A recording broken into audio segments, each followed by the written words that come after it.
घोसावळ्याची भजी करण्याकरता आपण बेसन पीठ चाळून घेतलेले आहे। त्यानंतर आपण त्याच्यामध्ये लाल तिखट, हळद, जिरे, हिंग,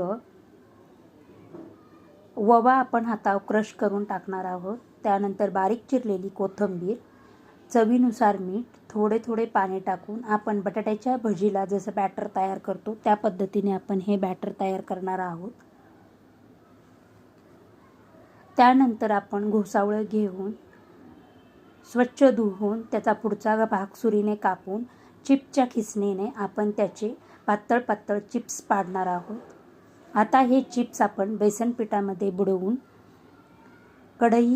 कढईमध्ये तेल गरम करायला ठेवलेले आहे। त्याच्यामध्ये आपण हे घोसावळ्याची भजी टाकून घेऊया।